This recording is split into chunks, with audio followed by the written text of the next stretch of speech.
to stay relevant in a changing business environment. Are you looking for ways to stay relevant because you've noticed the world is changing at a rate unlike anything we've ever seen?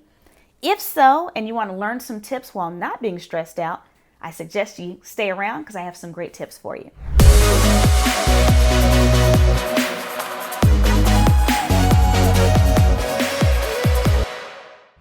First, we're going to discuss how your brain is likely your biggest hurdle to remaining relevant. After that, we're going to look at strategies that you can use for staying connected to the very best news sources. And then lastly, we're going to learn how you can stay branded as current, which can actually help you in being seen as relevant by other people and having new opportunities. Let's get started. So I mentioned that your brain is likely your biggest challenge in staying relevant.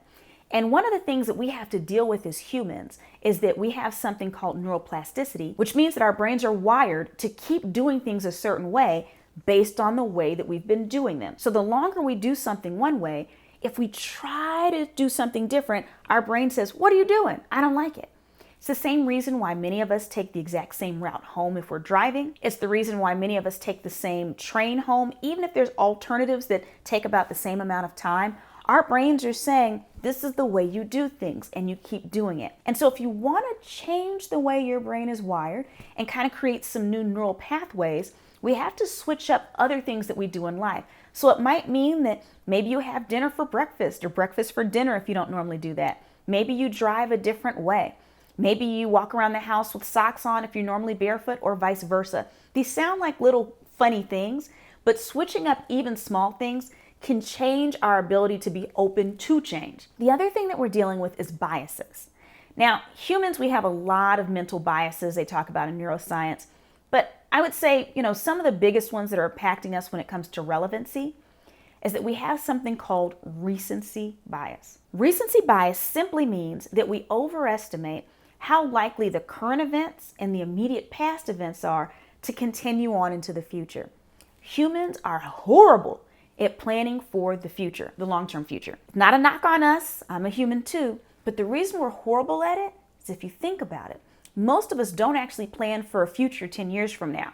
We plan for the future to look like now with a few small tweaks. And that might have worked great 150 years ago, but I'm pretty sure you've noticed things change much faster now. Another bias that we should be aware of is the status quo bias. Now, you've bumped your head into this because maybe you've caught yourself saying this, but if not, I'm willing to bet you know people who say things like, "But this is the way we've always done it.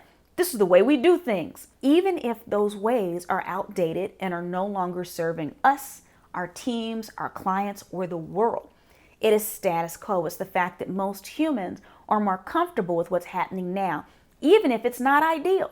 We know people who are in horrible situations that even when offered help, they remain where they are because naturally they feel most comfortable there. It's not even a real conscious decision that they're making. It's just part of our biases. And so if we want to stay relevant, we have to get past those biases. When I think about people who are irrelevant, and I know, a few people who are, and there's no judgment when I say this. There are a lot of people that do not like some of the newer fast-paced technologies and advancements, and that is perfectly fine. I'm separating the people who don't like them from the people who don't know how to use them. So we're going to put the people that don't know how to use them aside for a moment. But there's people that don't like it. And so they say, "I'm not going to do this thing. I'm not going to learn this. This is stupid, blah, blah, blah." That's fine. We all have the ability to make decisions on what we will or won't use. But what's fascinating is you will find these same people become extremely upset when they cannot access certain services or when they can't communicate with people and their families or do different things because they have intentionally removed themselves from the technology that everyone is starting to use. So again, there's nothing wrong with making those decisions, but we can't decide not to move forward and then similarly be angry when we lose relevancy and we find ourselves unable to do some of the most basic things. And again, I said this is a little different than people who have a challenge learning new things. We all know people who intentionally dig in their heels and just say no. We can all do that, but there's a price to pay for it too. And oftentimes it's relevancy. The next thing we want to learn how to do is just to stay open in general.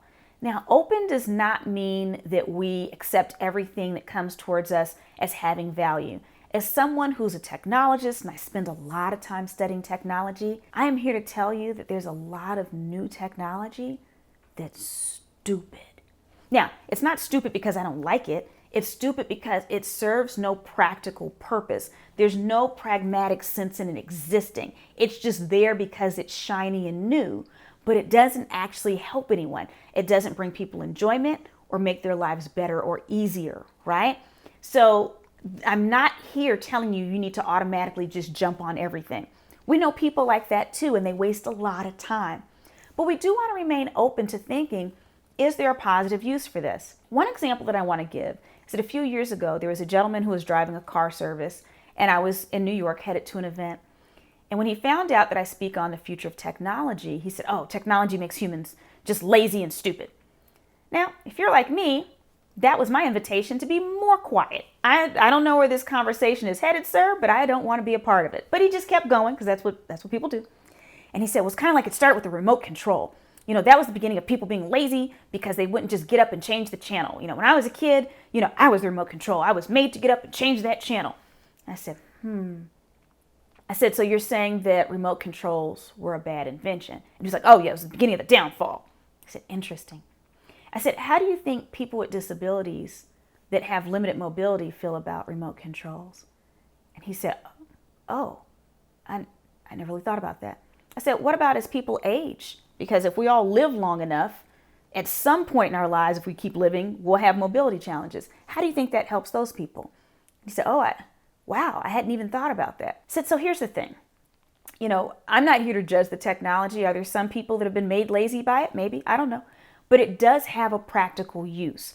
And so I say that to say that a lot of technology that maybe we automatically want to say that it's dumb, it's stupid, I don't get it. It actually has a practical use as well. Another example I'm going to give you is NFTs, non-fungible tokens. Now, this is an interesting one because I don't know if you followed those. If not, they run on blockchain. You saw people buying up for $100,000, like pictures of frogs and monkeys doing different things. And most of the world said, this is dumb. Now, don't get me wrong, much of it was dumb. But here's what people don't understand. There are country clubs in the United States that charge about $100,000 to join, right? And as a result, you get invited to members-only events. You're networking at that club. People join those types of things for networking purposes, right? Now, I'm not saying this is the case with all the NFTs, but some of the first ones that were doing that understand that they had members-only events. Who are the members? Other people that can afford to spend $100,000 on pictures of frogs and monkeys, right? So it's not even about the value of the NFTs themselves. Understand that these people are now on yachts or in buildings with some of the brightest minds, some of the most talented musicians in the world. Think about the business opportunities. Now, NFTs actually do have a practical purpose outside of the silliness that we've seen, which that would be another video for me to explain that. I think from an IP, intellectual property standpoint, it has a lot of value. It just hasn't been completely leveraged yet when it comes to physical property. But again, that's a whole nother video. My point is that I was open enough to see people spending $100,000 on pictures of frogs and monkeys. And rather than automatically saying that's stupid, I looked further. Who's buying them? What do they get as a result of joining this? Oh, they get these events. Oh, these people are starting to do business together. It's an openness. And so I want you to train yourself to be open to evaluate the good and the bad. A next step for staying relevant is to get mentors of different ages. Now, I have a wonderful friend named Sheila Dansby Harvey, and I remember years ago in my late 20s, she said, you're going to be my mentor. Now, mind you, this is a woman who had a brilliant legal career. She owned a book publishing business. She was an accomplished author, this brilliant woman. And I was like, how am I your mentor? And she's like, we can be co-mentors, because she taught me things about the business world.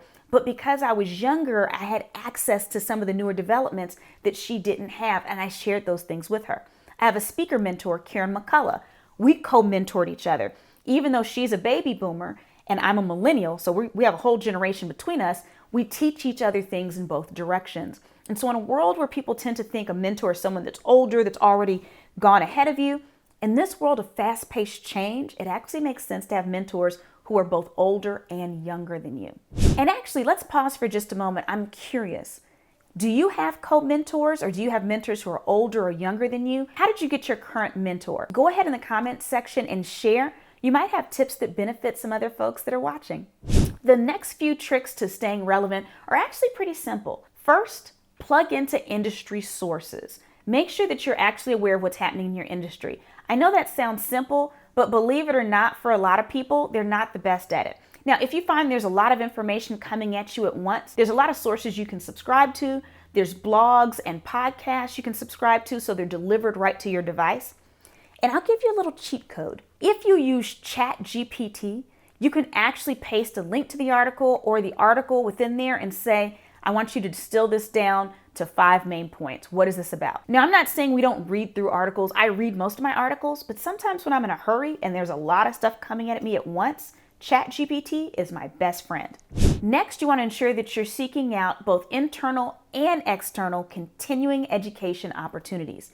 Yes, if you work for an organization, they might have all kinds of courses you can take. They might reimburse you for taking courses in college. That's great.